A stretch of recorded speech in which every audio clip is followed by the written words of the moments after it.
This is my review on the movie to Star Trek The Motion Picture, which is a sequel and follow-up to the original Star Trek series.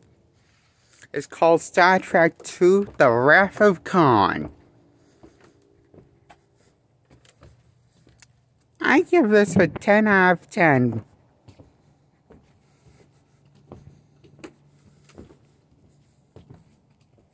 Now I'm going to go into spoiler territory. Excuse me.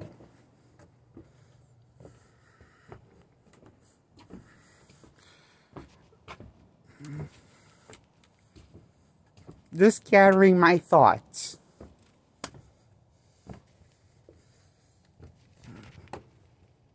Gather them. And I think I cracked my neck, it feels like.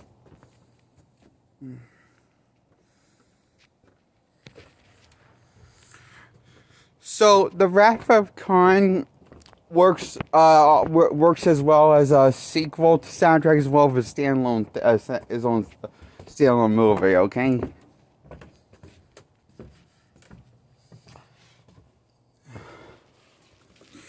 And I love this movie a lot. I love the acting, I love the effects, I love the action.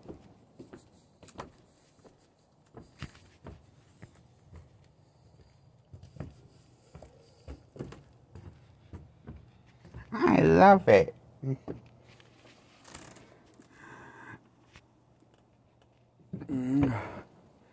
This holds up pretty well, as good as it did with the first time I watched it, when it blew my mind and went way over my head at 1 year old. But now I think I can notice more of the things that and now this time I can notice more of the things that went over my head at one. I can notice the things that went over my head at that age. I remember went over in my head at the first time I watched this movie. And now I can appreciate it more than ever before. I loved it before and I love it even more now. Is what I'm trying to say as a young adult. At 26 years old.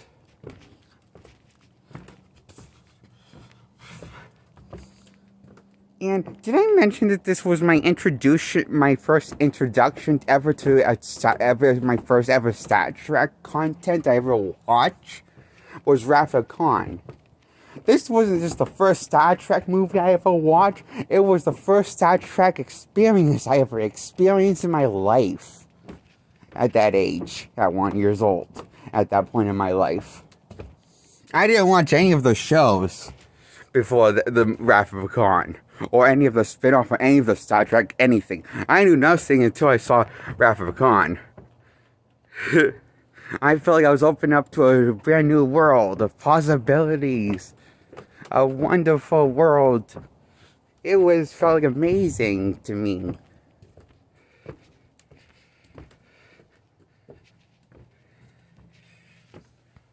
And it really was a good movie for me that I always enjoyed, and even to this day.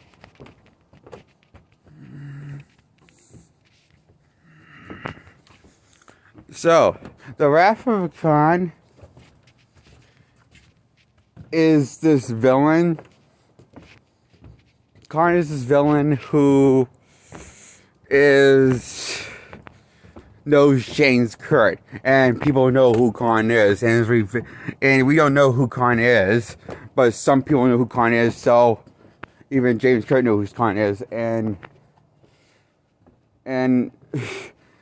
he was assumed to be dead, and he was left for dead by James Kirk.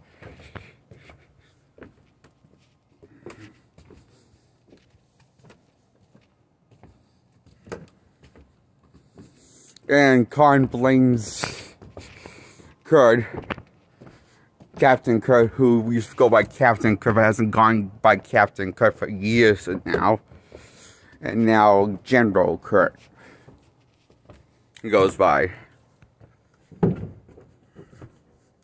So General Kurt is shocked to see Khan alive and attacking him and wanting him dead, and confused at first, but in his little shocked, confused to see him alive.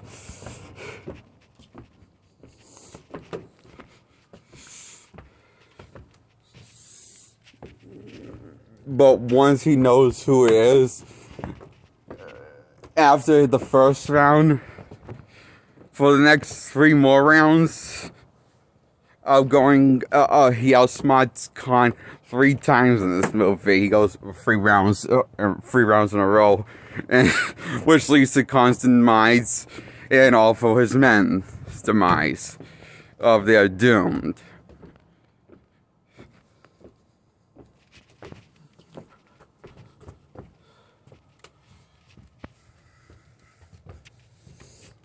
And due because Khan comes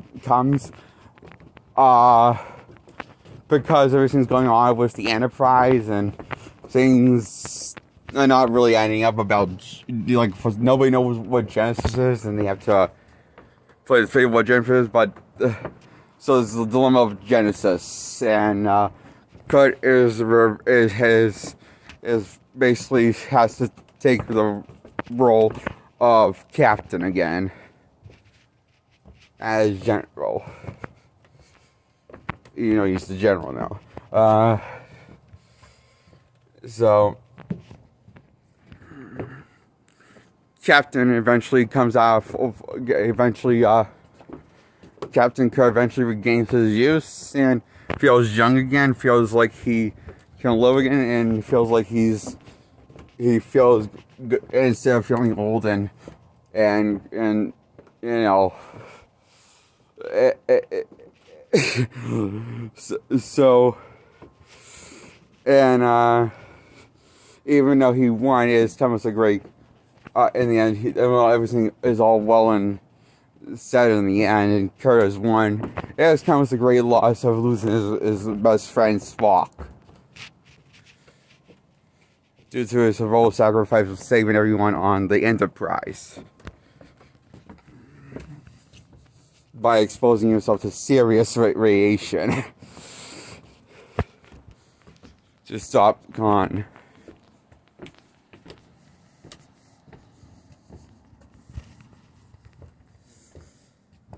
So yeah, Spock dies in the end, and says to Jim he is always his and forever will be his friend. His last words.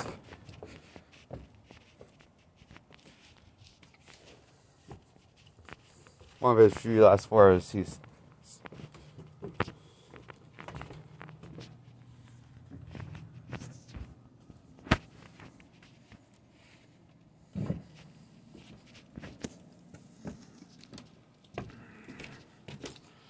So, that was Star Trek: The Wrath of Khan. It was awesome.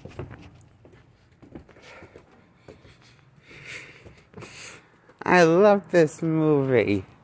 It holds up very well, I say. 10 out of 10. Goodbye. Subscribe to my channel, please. Bye-bye.